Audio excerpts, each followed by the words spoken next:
In the gilded age of London society, where a name was worth more than gold and a marriage was a contract of power, one man dared to seek the truth. He was Andrew Stirling, the newly ascended Duke of Northwood, a man with a title, coveted by all, yet a heart, trusted by none. To escape the web of deceit and flattery, he did the unthinkable. He shed his title, his silks, and his name becoming a lowly footman in the house of his own intended bride. He sought to discover the heart of the woman he was bound to marry, Lady Isabel de Courtenay. But in the shadowed halls and quiet whispers of her home, the truth he uncovered was not a treasure, but a dagger.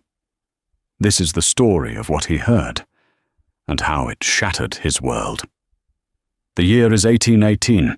London was a city of stark contrasts, a sprawling behemoth of glittering ballrooms and soot-choked alleys, of immense wealth and desperate poverty. At the apex of this glittering world sat Andrew Stirling, the 8th Duke of Northwood. At 28, he was not a man who had sought the title. It had been thrust upon him 6 months prior by a fatal riding accident that claimed his father, a man Andrew had respected but scarcely known. With the title came the sprawling estates, the incalculable fortune, and a weight of expectation that felt like a lead mantle. Chief among these expectations was marriage. The London season was in full swing, and every drawing-room he entered buzzed with the names of eligible young ladies, their mammas eyeing his ducal coronet with undisguised avarice. His father's final correspondence had all but sealed his fate. A marriage contract negotiated years ago bound him to Lady Isabel de Courtenay, the eldest daughter of the Earl of Atherton. Society spoke of her in reverent tones.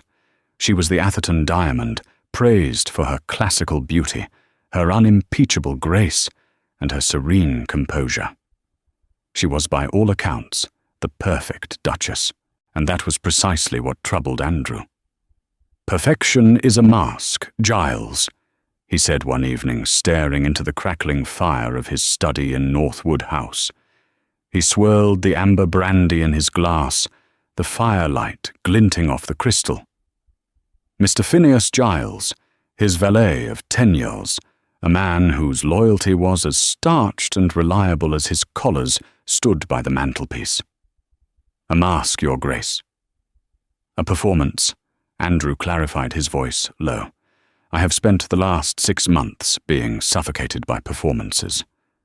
The simpering debutantes, the flattering lords, the grieving relatives, who suddenly recall a deep and abiding affection for me.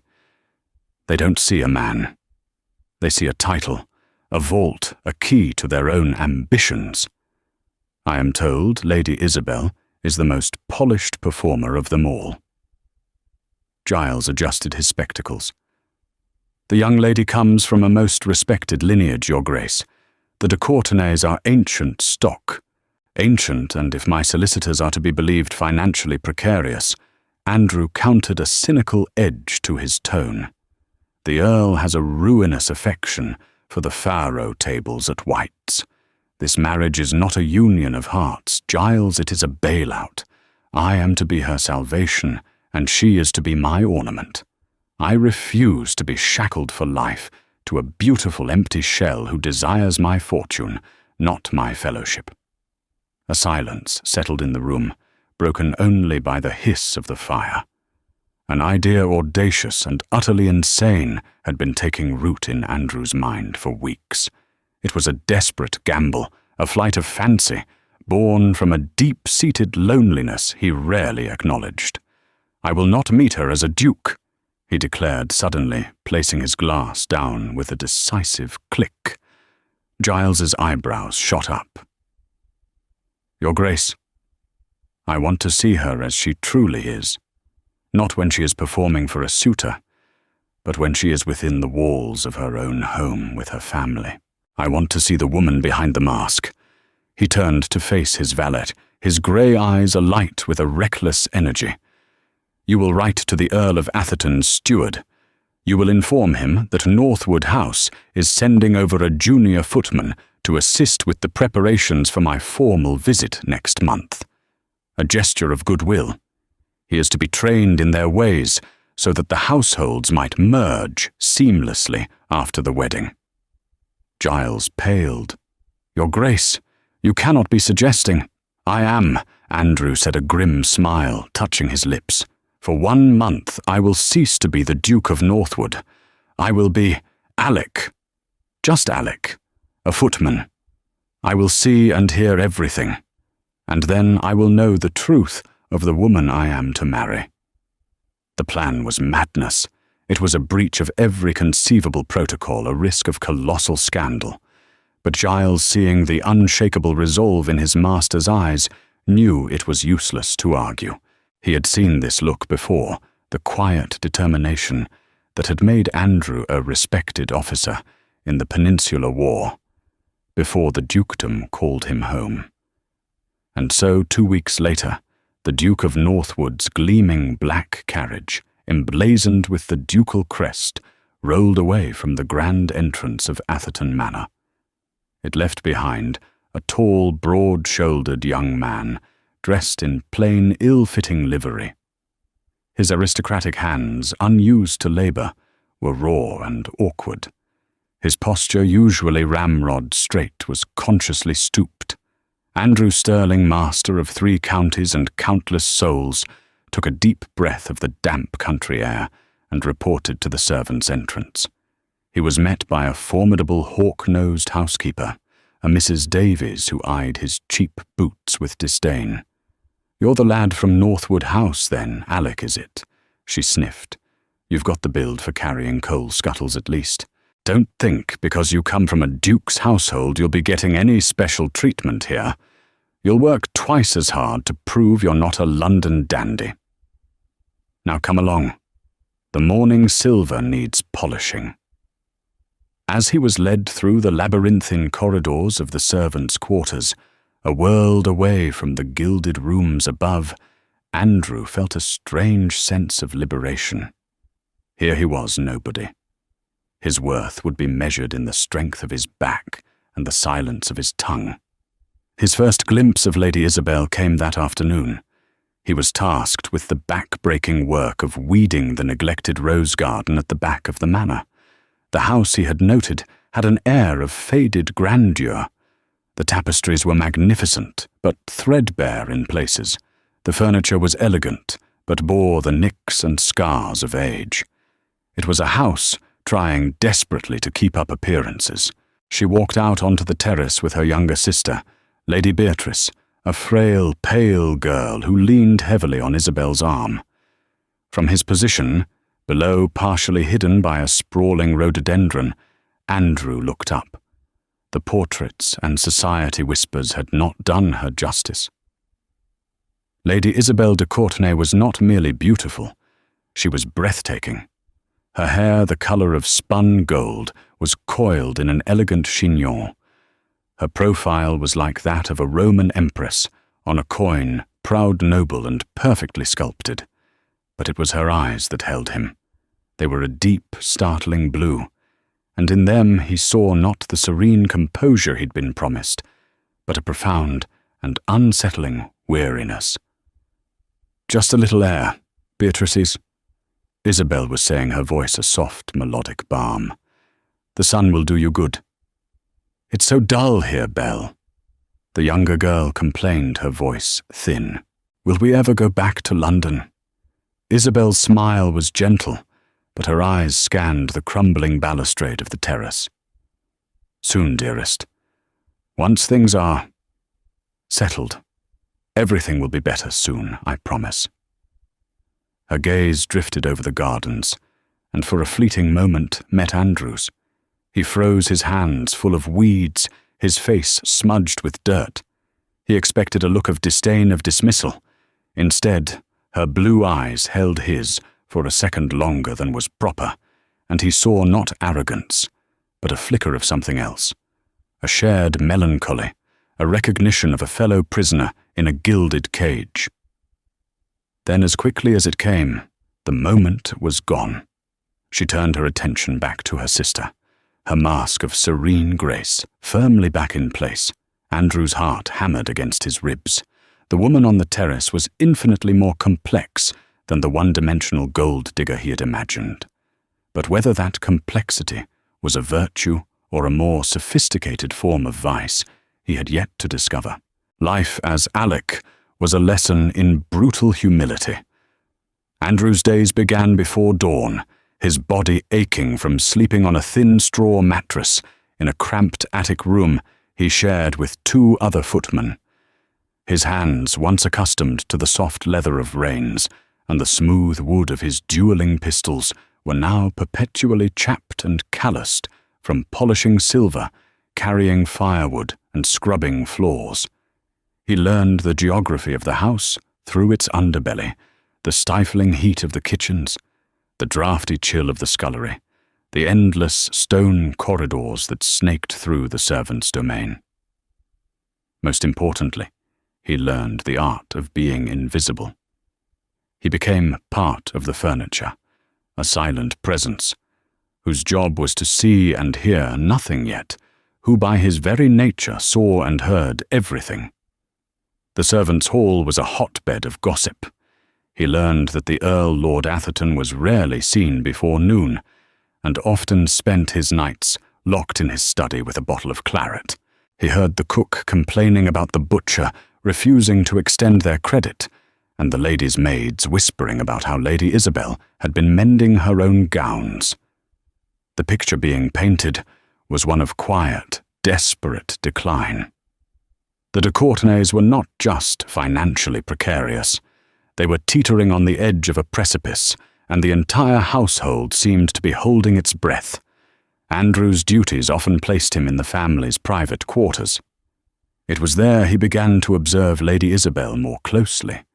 He saw her poring over the household account books with the steward, her brow furrowed in concentration, her questions sharp and intelligent. He saw her spending hours reading to her frail sister Beatrice, her voice patient and kind.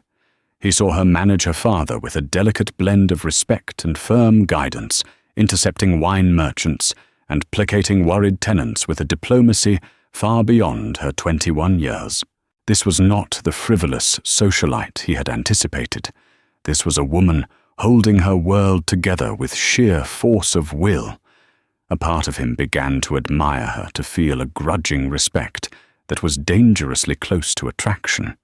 He found himself watching for the rare moments when her guard would drop a sigh of exhaustion, when she thought she was alone, a genuine, uninhibited laugh, while playing with her sister's terrier on the lawn. But his admiration was tempered by a persistent, gnawing suspicion. He had come here to learn her true feelings about their impending marriage, and on that subject, she was an impenetrable fortress. Whenever the Duke of Northwood was mentioned, her face became a mask of cool, polite indifference. His fears were stoked by a frequent visitor to the manor, Lord Philip Harrington. Harrington was a neighbouring baron, handsome, impossibly charming, and a close confidant of the family. He treated Isabel with an easy, familiar affection that made Andrew's blood boil. He would bring her flowers, laugh with her on the terrace, and engage her in quiet, intense conversations that always ceased the moment a servant entered the room. One afternoon, while clearing away the tea service from the morning room, Andrew lingered by the door pretending to adjust a curtain. Isabel and Harrington stood by the window, their voices low. "It's the only way, Philip," Isabel was saying, her back to the door. "You know it is. The debts are insurmountable." "There is always another way," Harrington insisted, his voice laced with emotion. He reached out and touched her arm. "Isabel, to chain yourself to a man you do not know, a cold, austere stranger from all accounts. It is a life sentence." Andrew's hand tightened on the silver tray. Cold, austere stranger. Was that how she saw him? "It is my duty," Isabel replied, her voice devoid of any warmth. The Duke's fortune will secure Beatrice's future and restore our family's honour. It is a price I am willing to pay. And your happiness is that not part of the price? Harrington pressed. Isabel pulled her arm away. Happiness is a luxury the House of de Courtenay can no longer afford. The Duke of Northwood understands transaction. This is a transaction. He requires a Duchess of suitable lineage, and I require his financial stability. It is a perfectly balanced equation. Andrew felt a cold knot form in his stomach. A transaction. A perfectly balanced equation. The words were like shards of ice in his veins. He had wanted the truth, and here it was, delivered with the cold precision of a surgeon's scalpel. She wasn't a frivolous gold digger. She was something far worse, a pragmatic, calculating woman who viewed their union as nothing more than a commercial merger. He slipped away from the door, the clatter of the tea things on his tray, unheard over the roaring in his ears. All the budding respect, the nascent attraction he had felt, curdled into bitter resentment. He had been a fool to hope for more. She was exactly what he had feared, a woman marrying his title, not the man. His anger festered over the next few days. He performed his duties with a grim, silent efficiency that earned him nods of approval from Mrs. Davies, but isolated him from the other servants. He watched Isabel from the shadows, reinterpreting every action through the lens of her conversation with Harrington. Her kindness to her sister was now a calculated move to justify her sacrifice. Her diligence with the accounts was merely the act of a future CEO protecting her investment. The final crushing blow was yet to come. It would not be a whisper overheard in a corridor, but a clear, devastating pronouncement that would extinguish the last ember of hope in his heart. The library at Atherton Manor was Lord Atherton's sanctuary and his prison. It was a magnificent room, lined with floor-to-ceiling shelves of books that hadn't been opened in a generation, their leather spines cracking with neglect. It was here the Earl drank, and it was here, one rain-lashed evening, that Andrew's fragile hope was irrevocably shattered. His task was simple: to build up the fire, draw the heavy velvet curtains against the storm, and then make himself scarce. The Earl was already seated in his favourite wing-back chair, a half-empty decanter of port at his elbow.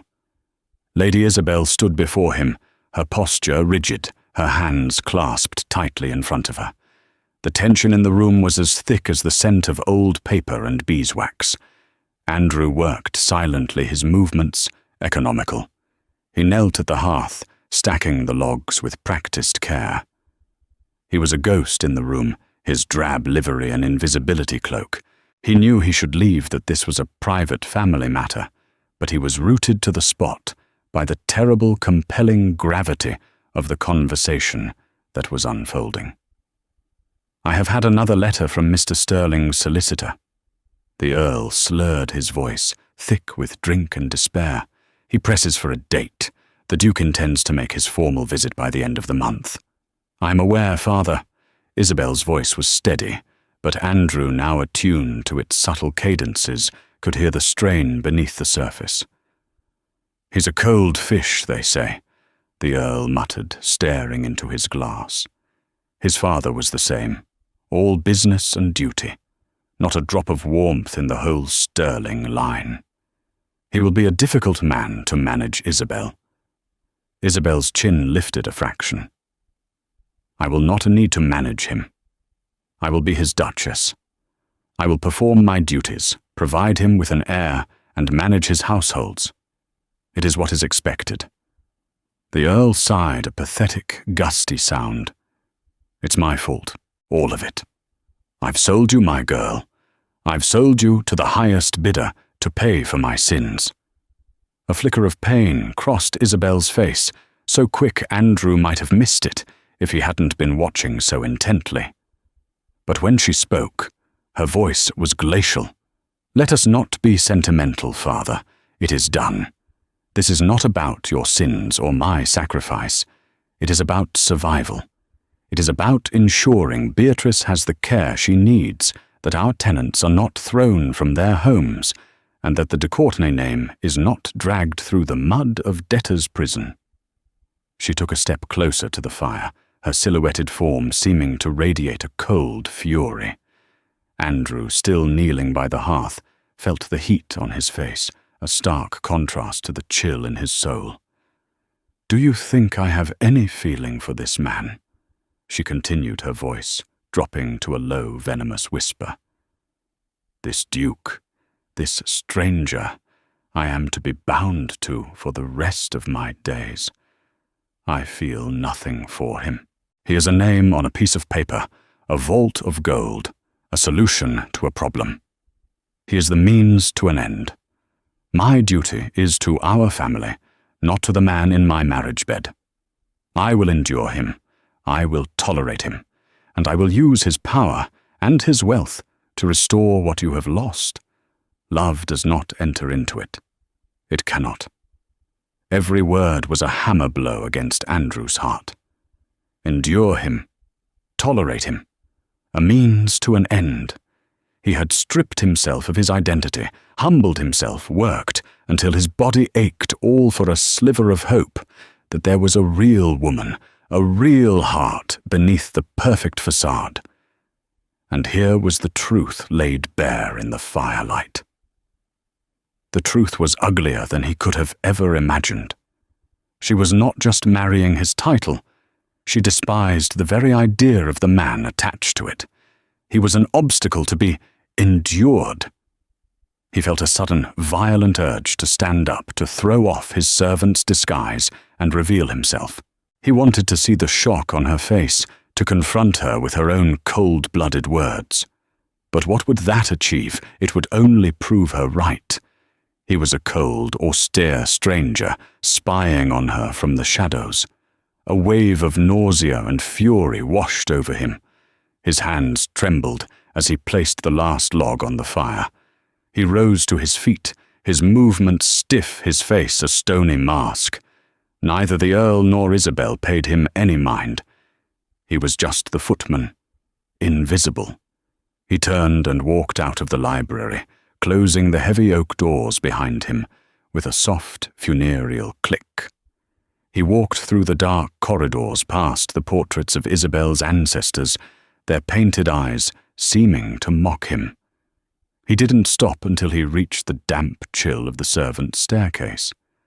There in the darkness, he leaned his head against the cold stone wall, the rough surface biting into his skin. The heartbreak was a physical thing, a crushing weight in his chest that made it difficult to breathe. It was not the simple sting of rejection. It was the profound agony of having his deepest fears confirmed. He had opened himself up to the possibility of finding a partner, a companion, and had instead found a viper. His mission was over. He had the truth he sought. Tomorrow he would send word to Giles. He would invent an excuse, a family illness, a sudden injury, and he would leave Atherton Manor forever. He would instruct his solicitors to find a way, any way, to break the marriage contract. Let the de Courtenays fall into ruin. It was no longer his concern. He would return to his gilded cage, to his title and his solitude, and he would never again make the mistake of believing that a heart could be found behind a mask. Andrew spent a sleepless night composing the letter to his solicitor in his head. It was a cold, clinical document, severing all ties, citing irreconcilable differences in character discovered through undisclosed channels. He would be magnanimous, of course. He would anonymously settle the most pressing of the Earl's debts to avoid a public scandal that might tarnish his own name by association, but the de Courtenay family would be cut adrift. Isabel would have her freedom, and he would have his. It was a clean break. The next morning he moved through his duties in a fog of numb resolve. He avoided the main corridors, volunteering for the grimiest tasks in the cellars and stables, wanting only to remain unseen until he could orchestrate his departure. He felt a bitter, hollow satisfaction in his decision. He had been right all along. Trust was for fools. It was mid-afternoon when his carefully constructed world was shaken by a small, unexpected tremor. He was tasked with carrying a heavy trunk filled with linens and winter clothes up to the attic for storage. The main staircase was being polished, so he was forced to use the narrower, winding servants' stairs at the back of the house. As he passed the landing of the family's bedchambers, a soft sound from Lady Beatrice's room caught his attention. It was the faint, tinkling melody of a music box. He paused, his breath held. The door was slightly ajar. He knew he shouldn't look, that his purpose here was finished, but an irresistible impulse made him glance through the crack. Beatrice was propped up in bed, her face pale and listless. Isabel sat on the edge of the mattress beside her, her back to the door. She was holding a small, intricately carved rosewood music box. The melody, a sweet, melancholic waltz, filled the quiet room. "It was Mamma's, wasn't it?" Beatrice whispered, her voice barely audible. "Yes," Isabel said softly. "She would play it for us when we couldn't sleep. Do you remember, I miss her?" "I know, my love. I do too." Isabel's hand stroked her sister's fine hair. "But you must be strong now. You must take your medicine and get your rest. Doctor, Anselm says the sea air will do you a world of good." "But the physician in Brighton is so expensive." Beatrice fretted, a line of worry creasing her young brow. "Papa said we couldn't—" "Do not worry about Papa," Isabel interrupted, her voice firm but gentle. "Everything is taken care of. I have seen to it. You will go to Brighton and you will get well. That is all you need to think about." She closed the music box, and the melody ceased abruptly. For a moment, she sat in silence, her shoulders slumped. Andrew saw her raise a hand to her face, and he thought he saw her wipe away a tear.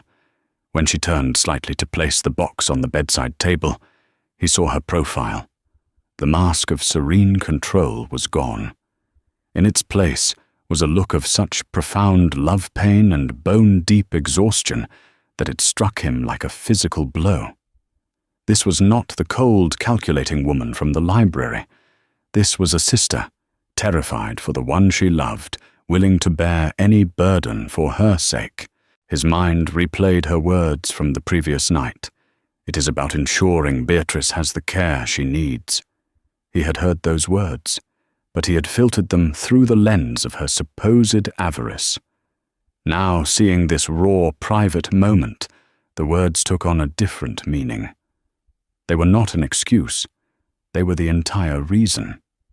He backed away from the door, his heart pounding a confused rhythm against his ribs. He continued up the stairs, the heavy trunk now feeling weightless. He set it down in the dusty attic and stood by the small, grimy window that overlooked the grounds. Had he misjudged her? No, he told himself firmly. The facts remained. She had said she felt nothing for him, that she would endure him. This moment of tenderness with her sister didn't change that. It only changed her motive. She wasn't driven by simple greed, but by desperate love. It was perhaps a nobler reason for her deception, but it was deception all the same. She was still planning to use him to marry him under false pretenses, binding him to a loveless future for her family's salvation. And yet, a seed of doubt had been planted. A small, insidious question began to worm its way into his certainty. What would he do if their positions were reversed? If he had a beloved sibling whose life depended on a loveless marriage, could he honestly say he would act any differently? His thoughts were interrupted by the arrival of another servant, a young maid named Rose. "Alec," she said, "Mrs. Davies sent me to find you. Lord Harrington has arrived, and his horse needs tending to. The grooms are both out mending a fence on the north pasture." A scowl darkened Andrew's face. Lord Harrington, the charming familiar friend, the man who seemed to be a permanent fixture at the manor. With a curt nod, Andrew descended the stairs and headed for the stables. He took the reins of Harrington's magnificent black stallion, a beast of far better breeding than anything in the Earl's dilapidated stables. As he led the horse into a stall, he saw Harrington himself crossing the courtyard with Isabel. They were walking close together, Harrington's head bent toward hers in an attitude of intimacy. Andrew's jaw tightened. He set about unsaddling the horse, his movements rough and angry. As he lifted the heavy leather saddle, a small folded piece of paper fell from one of the saddlebags. It must have been tucked inside carelessly. Ordinarily, he would have ignored it. It was not his place. But his mind was a tempest of conflicting emotions, and a dark suspicion was beginning to form around the ever-present Lord Harrington. He glanced around. The courtyard was empty. His hands trembling slightly, he bent down and picked up the paper. He unfolded it. It was not a letter. It was a betting slip from a London gaming hell, one of the more disreputable ones. And scrawled on it alongside a list of wagers were two names. One was Lord Atherton's, the other was Lord Harrington's. And next to the Earl's name was a staggering figure, a debt so large it would indeed be insurmountable for a man of his means. But it was the notation at the bottom that made Andrew's blood run cold. It was written in a different hand, a clerk's scrawl. Lord A's, marker to be transferred to Lord H's account upon settlement. Andrew stared at the slip, the pieces clicking into place with horrifying clarity. Harrington wasn't just a sympathetic friend, comforting Isabel in her time of need. He wasn't a rival for her affections. He was the architect of her family's ruin. He was systematically buying up the Earl's gambling debts. But why, to what end? To force Isabel's hand? To what purpose if she was already engaged to a duke? Unless Harrington was playing a much longer, much darker game. He wasn't trying to win Isabel. He was trying to own her. He was cornering her family, waiting for the moment to present himself, not as a suitor, but as a predator holding all the cards. The letter to his solicitor, the one he had composed in his head, dissolved into smoke. Leaving was no longer an option. He could not, in good conscience, abandon this woman and her family to a wolf like Harrington. His own heartbreak seemed a petty, selfish thing in the face of such calculated villainy. He carefully refolded the betting slip and tucked it deep into his pocket. His mission had changed. He had come to Atherton Manor to judge his fiancée. Now he would stay to save her. Andrew's entire demeanor shifted. The sullen, withdrawn footman was replaced by one who was alert, observant, and ruthlessly efficient. He no longer sought to be invisible. He sought to be in the right place at the right time. He volunteered for the tasks that would put him in proximity to the library, the Earl's study, and any room where Lord Harrington might be entertained. He became a master of fading into the background, his ears open, his eyes missing nothing. He needed more than a single betting slip. He needed undeniable proof of Harrington's scheme. That evening he penned a coded message to Phineas Giles, dispatching it with a trusted stable boy bound for the village. The instructions were precise. Giles was to employ the shrewdest private investigators in London, men who operated in the city's underbelly. They were to dig into every aspect of Lord Harrington's life, his finances, his associates, his habits. Specifically, they were to trace the ownership of the gaming hells where the Earl of Atherton lost his fortune. Andrew had a sickening feeling he knew what they would find. Over the next week, Atherton Manor became a chessboard, and Andrew, the disguised duke, was its most vigilant player. He watched the agonizing dance between Harrington and the de Courtenays. Harrington was the picture of solicitous concern. He brought expensive gifts, a bottle of rare French brandy, for the Earl a first-edition book of poetry for Isabel, a delicate shawl for Beatrice. To the beleaguered family, these were gestures of profound friendship. To Andrew, they were the calculated moves of a lone shark tightening his grip, making his victims feel indebted to him in more ways than one. He observed a conversation between the two men in the billiard room. Andrew was clearing glasses, moving with deliberate slowness.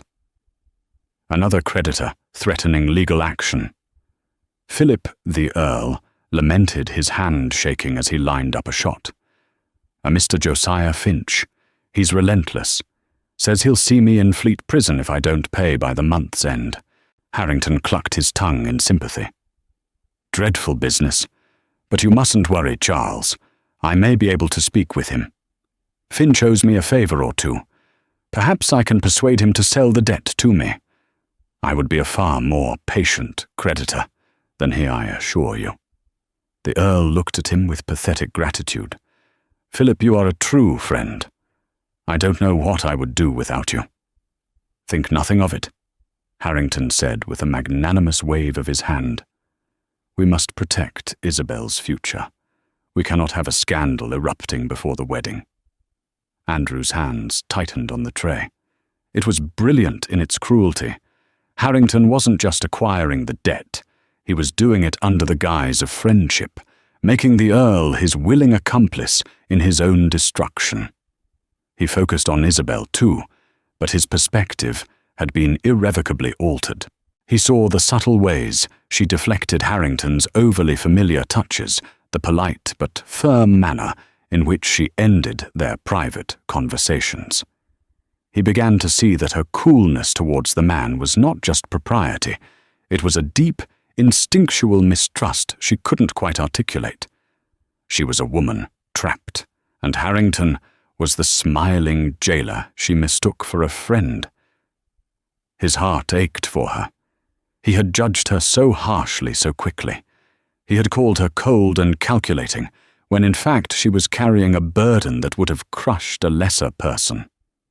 The love she had for her sister, which he had seen in that brief, unguarded moment, was the source of her incredible strength.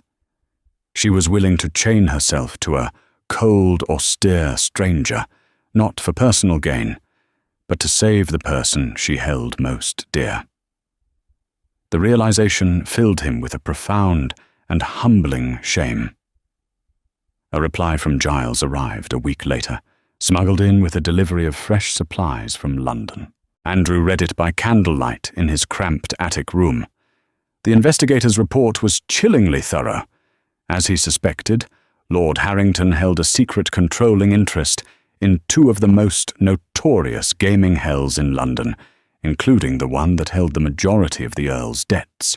He had been systematically fleecing Lord Atherton for over a year, using house players to drive up the stakes and ensuring the Earl always left with empty pockets and a heavier book of IOUs.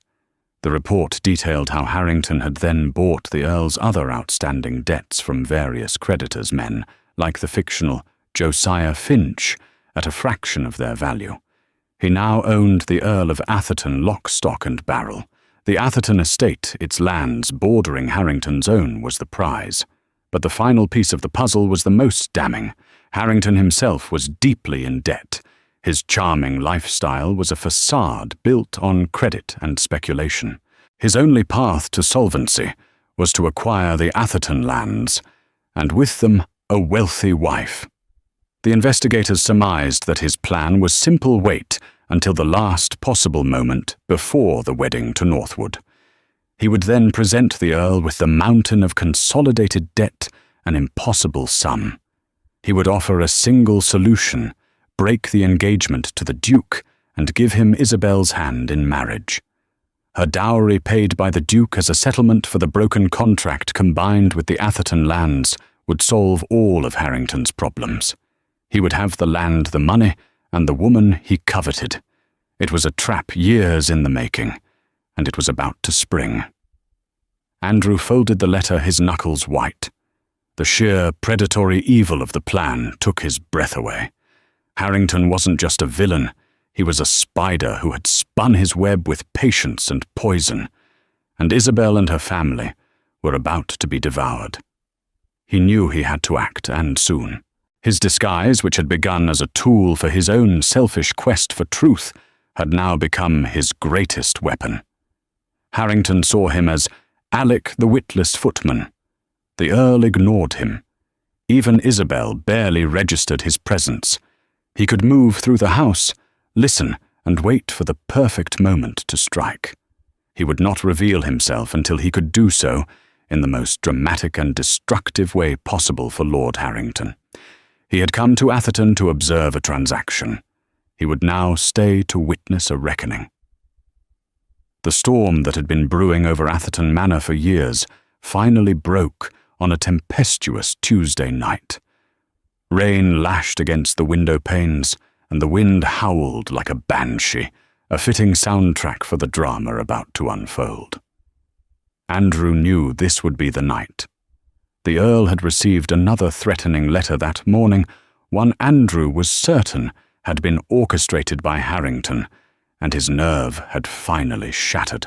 He had summoned Harrington to the library for an urgent consultation. Isabel, her face etched with a dreadful premonition, had also been requested to attend. Andrew ensured his duties placed him in the library at that exact time, tasked with serving brandy, and then discreetly remaining to tend the fire. Mrs. Davies, pleased with his silent diligence, granted the request without a second thought. He entered the room to find the scene set. The Earl was slumped in his chair, his face ashen. Isabel stood beside him, her hand on his shoulder, a pillar of defiant strength in a crumbling world. Lord Harrington stood before the fireplace, radiating a confident, predatory grace. He held a sheaf of papers in his hand. "My dear Charles," Harrington began, his voice dripping with false sympathy. "Isabel, I am so sorry it has come to this. I have done all I could to shield you." "What is this, Philip?" Isabel demanded, her voice cutting through the pretense. "What are those papers?" Harrington sighed dramatically.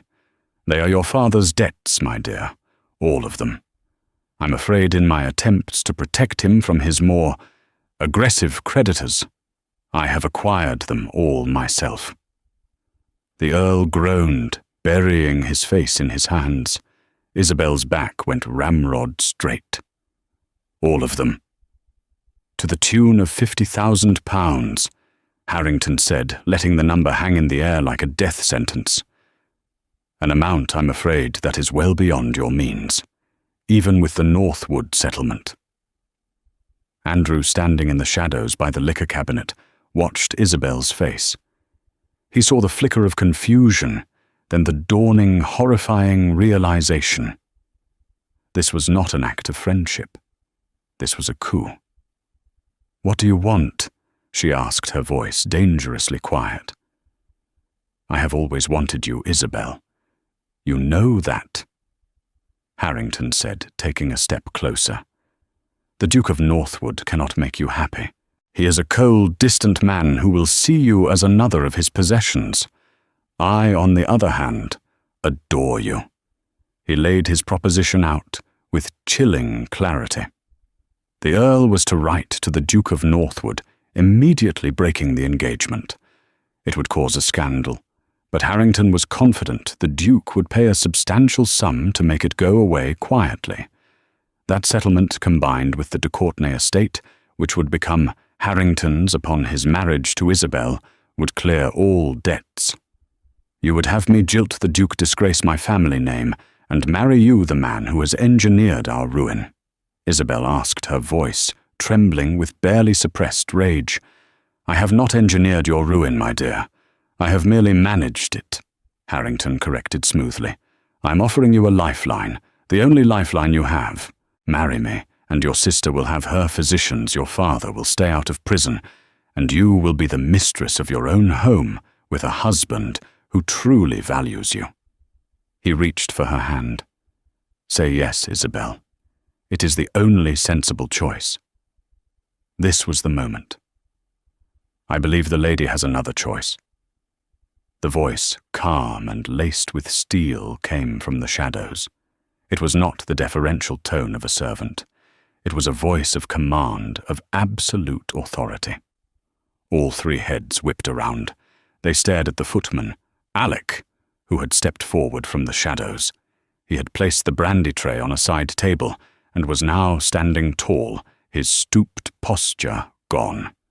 He looked directly at Harrington, and for the first time his grey eyes held the cold, unmistakable fire of a duke. "What is the meaning of this?" Harrington sputtered, his face a mask of outrage. "How dare you speak, servant?" Andrew ignored him. His gaze was fixed on Isabel. Her face was a canvas of shock, confusion, and a dawning, mortifying horror as she looked at this man, this footman she had barely noticed, and saw the unmistakable bearing of an aristocrat. "You," she whispered, her hand flying to her mouth. "Lord Harrington." Andrew said, his voice dropping to a dangerously low register as he turned his full attention to the Baron. "You have made one critical miscalculation. You assumed the Duke of Northwood was a stranger. You assumed he was not in this room." He reached into his waistcoat, not the cheap livery, but the fine one he wore beneath, and pulled out 2 items. The first was the folded betting slip he had found. The second was the detailed report from his London investigators. He tossed them onto the table in front of Harrington. "These documents," Andrew continued, "detail a systematic plot of financial ruin against the Earl of Atherton. They prove that you, Lord Harrington, hold a controlling interest in the establishments where he acquired his debts. They prove that you have been conspiring to entrap this family for the sole purpose of acquiring their land and Lady Isabel's hand against her will. It is a matter, I believe, that would be of great interest not only to the authorities, but to every honourable member of the peerage." Harrington's face had gone from red to a pasty white. He stared at the papers, then back at Andrew, comprehension and terror dawning in his eyes. "You, Sterling, you are the Duke." "I am Andrew," confirmed his voice like ice. "And you, sir, are a cheat, a predator, and a coward. You will release the Earl from every penny of this manufactured debt. You will sign over the markers to me immediately. In return, I will not see you transported or ruined entirely. I will merely ensure that your name is so thoroughly blackened in London that you will be lucky to get an invitation to a dogfight. You will leave this house tonight, and you will never set foot in this county again. Am I clear?" Harrington, utterly broken, could only nod, his body trembling. Andrew then turned to the Earl, his expression hardening. "And you, my lord, you will give me your daughter's hand as promised, but you will do so knowing that you are no longer in control of this family's destiny." "I am." Finally he faced Isabel. The fury in his eyes softened, replaced by a deep, aching regret. She was staring at him, her beautiful face pale with shock and humiliation. The man she had dismissed as a means to an end, the stranger she would endure, had been polishing her silver lighting, her fires, listening to her most private and desperate confessions. The shame of it was a palpable wave in the air between them. "Your Grace!" She breathed the words catching in her throat. "Isabel," he said, and for the first time he used her name. It was not a command, but a plea. "We need to talk." The aftermath in the library was swift and brutal. Under Andrew's cold, unyielding gaze, a trembling Lord Harrington signed a confession and transferred all of the Earl's debts to the Duke of Northwood's name.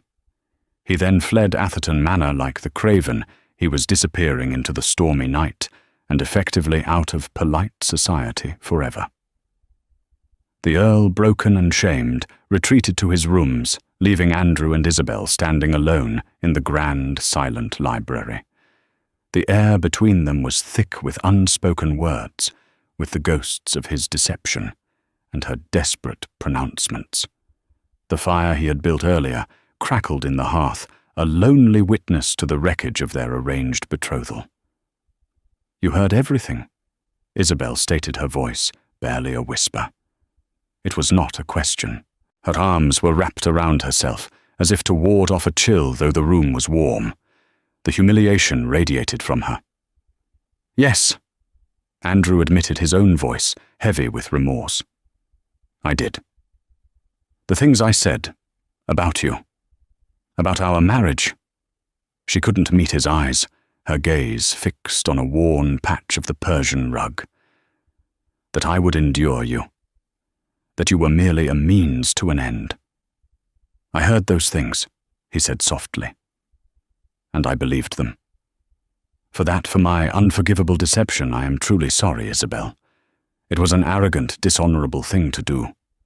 I came here consumed by my own pride and suspicion, and I failed to see the truth that was right in front of me." She finally looked up at him, and her blue eyes were swimming with unshed tears. "And what truth is that? The truth of a woman of incredible strength," he said, taking a hesitant step closer. "A woman willing to sacrifice her own happiness, to chain herself to a man she believed to be a cold stranger, all to save the people she loves. What I mistook for calculation was courage. What I judged as a cold heart was, in fact, a heart so full of love for her sister that it had no room for anything else." A single tear escaped and traced a path down her cheek. "You should have hated me." "I did." He confessed, his honesty raw. "For a time, I was hurt and angry. But then I saw you. Not Lady Isabel de Courtenay, the Atherton diamond, but just you. I saw you with Beatrice with the music box. I saw the weight you carried, and my contempt turned to a shame so profound it brought me to my knees." He had reached her now, standing so close he could see the flicker of the firelight reflected in her eyes. He resisted the overwhelming urge to reach out and wipe away her tear. He had not earned that right. "The marriage contract is fulfilled," Isabel said, her voice regaining a sliver of its composure, though it trembled. "You have saved my family. I am indebted to you. I will honor my part of the bargain. I will be the Duchess you require." Andrew's heart sank. She was retreating behind her mask of duty, the one he now understood so well. "No," he said, shaking his head. "That is not what I want." Her brow furrowed in confusion. "But the contract—" "Damn the contract!" he said, his voice impassioned. "It was a document signed by two men who are gone, binding two people who did not exist. I don't want the Duchess from the contract. I want Isabel, the woman who fights for her sister, who understands accounts better than my own steward, who has a rare, beautiful laugh when she thinks no one is watching." He finally dared to reach out, not to touch her, but to gesture to the space between them. "I release you, Isabel. The debts are settled. They are my wedding gift to you, whether you choose to be my bride or not. You are free. Your family is secure. You owe me nothing." She stared at him, stunned into silence. This was not what she had expected. She had prepared for a life of dutiful servitude to a man she now knew she had grievously wronged. She had not prepared for clemency. She had not prepared for grace. What do you ask, then?" she whispered. "I ask for a chance," he said, his voice low and earnest, stripped of all ducal authority. "To start again, not as a duke and a lady, not as a saviour and the indebted, and certainly not as a footman and his mistress, but as Andrew and Isabel. May I have the honour of courting you, Lady Isabel, properly this time, with no secrets and no masks, so that if one day you do agree to be my wife, you do so not out of duty or gratitude, but because you have found something in the man, not his title, that you cannot just endure, but perhaps even love. The hope in his voice was fragile, but it was real. It was the hope he had almost extinguished in himself. Isabel looked at the man before her, Andrew Sterling. She saw not the dreaded duke or the humble footman, but a man of honor who had descended into the shadows to find a truth and who had been noble enough to change his mind when he found it. A man who had seen her at her worst, heard her at her most desperate, and had not run. He had stayed. He had fought for her. For the first time in years, a genuine smile, radiant and unburdened, lit up her face. The Atherton diamond finally shone with its own light. "Yes, Andrew," she said, her voice clear and steady. "I would like that very much. And so our story doesn't end with a grand wedding, but with something far more precious, a genuine beginning." Andrew Sterling, the Duke, who posed as a servant, found the truth he was looking for, but it was the truth within himself that changed him forever. He learned that trust is not the absence of doubt, but the courage to overcome it. And Lady Isabel de Courtenay, freed from her gilded cage of duty, was finally able to seek a love based not on transaction, but on a shared truth, born from the most unlikely of circumstances. Their path forward would be one of discovery, of learning to see the person behind the title, the heart behind the mask. If this story of deception, heartbreak, and redemption moved you, please show your support. Click the like button to let us know you enjoyed it, and share it with a friend who loves a story where truth is found in the most unexpected places. And for more historical dramas that delve into the complexities of the human heart, make sure you subscribe to our channel and ring the notification bell. Thank you for listening.